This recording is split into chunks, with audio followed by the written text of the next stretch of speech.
and the All Indiana Podcast Network. This is the News 8 Daily 8 Podcast, a Wish TV News 8 update. Hello, I'm Jeremy Jenkins, and this is your News 8 Daily 8 Podcast for Wednesday, February 19th.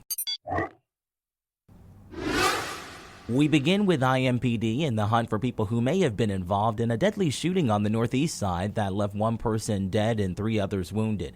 Officers were called early yesterday afternoon to a home on Wallace Avenue near 34th and Emerson. They found 2 men shot inside the home. Police say one died at the scene, the other was taken to a hospital. IMPD says 2 other shooting victims were later found near the scene. Both were taken to hospitals. Officers say they later found drugs inside the home, but they haven't said what led to the gunfire.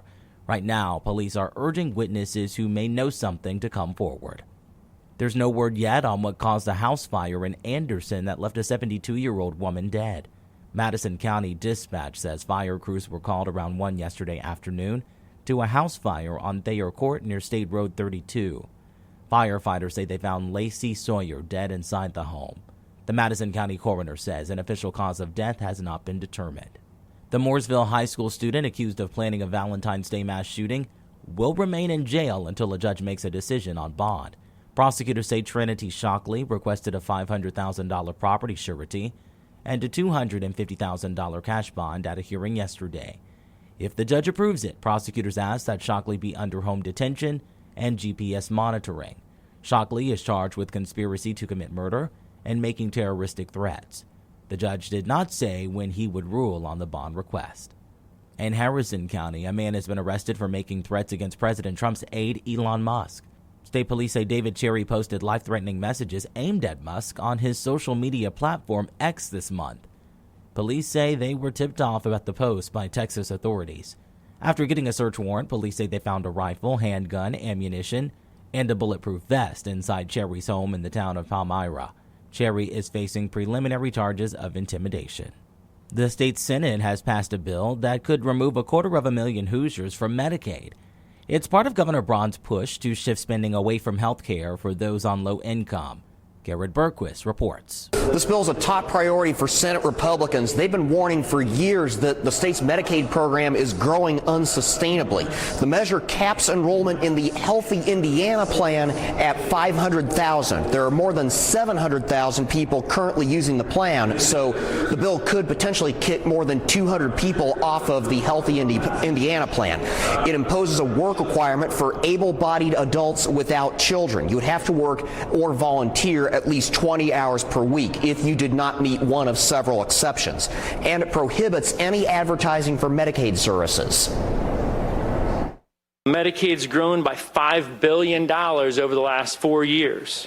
The rate of growth is higher than our entire revenue, our rate of revenue increase. So we're spending more on Medicaid alone than the percentage of our total revenue. My question is, where's the data that shows that 300,000 people do not need Medicaid services?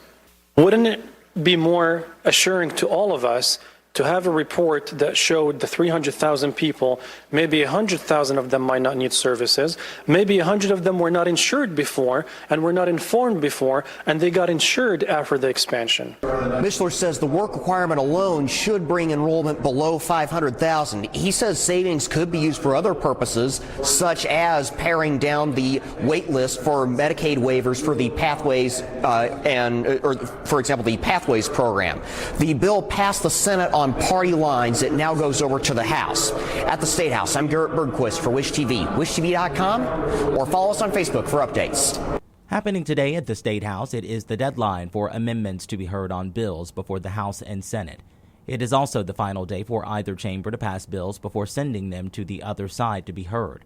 Also today, the Senate is scheduled to hear several amendments to the bill that would require traditional public schools to share tax referendum revenues with charter schools. Indianapolis Public Schools opposes that bill. The district says it could put some IPS schools at risk of closing. When it comes to the weather, Storm Track 8 says the frigid temperatures remain, and with them, some light snow showers today. Meteorologist Marcus Bailey has your News 8 Daily 8 forecast. Let's get you started here. First, with snow chances, we've got 2 waves that are going to be coming through here, all right? Wave number 1 now, not bad. flurries for most. There's a lot of dry air in place around the metro area, and so a lot of this isn't necessarily even hitting the ground. But consider this, we are frigid, so anything that flies around is going to stick at some point, right? It's not going to melt on contact. So just be aware. At worst, we could get a very thin coating on the roads this morning. I think wave number 2 that's coming our way later, which is out here, I know it doesn't look impressive, but it's a little bit more consistent across the entire state. That may bring us some snowfall accumulation. So here's wave number 1, probably done by around 6, 7, 8 o'clock this morning. Wave number 2, I feel pretty good that it will be starting in the metro area after the evening drive. That's a good thing, right? We didn't want this to happen during the evening rush. All the kiddos will be home from school. Now, if you got some sporting events or after school activities with the kiddos, roads may be a little slick anytime after 6 or 7 o'clock tonight. I don't think we're going to get a lot of accumulation here. The heaviest accumulation will be down south where the advisories and warnings are located. No active warnings or advisories in the Indy metro area, but I do think we could stand to see upwards of 1 inch of snow. Slightly higher amounts, maybe an inch, inch and a half, places like Anderson, Kokomo, Muncie, Newcastle, Winchester, okay? Again, not a super heavy snow, but enough to make the roads definitely slick for this evening. 14 now, wind chill is at 0 today. Outside of, the morning snow chances, the daytime hours are pretty quiet. A high of 20 wind chills into the single digits. Coming up, we'll talk more about our evening snow. It does turn bitter cold overnight. But some warmer days ahead in the 7-day forecast. We'll break that down coming your way in just a few minutes. To get a peek at Marcus Bailey's full forecast, just head over to wishtv.com, or you can download the Wish TV Storm Track 8 app, and don't forget to check out our Storm Track 8 weather blogs. This has been your News 8 Daily 8 podcast for Wednesday, February 19th.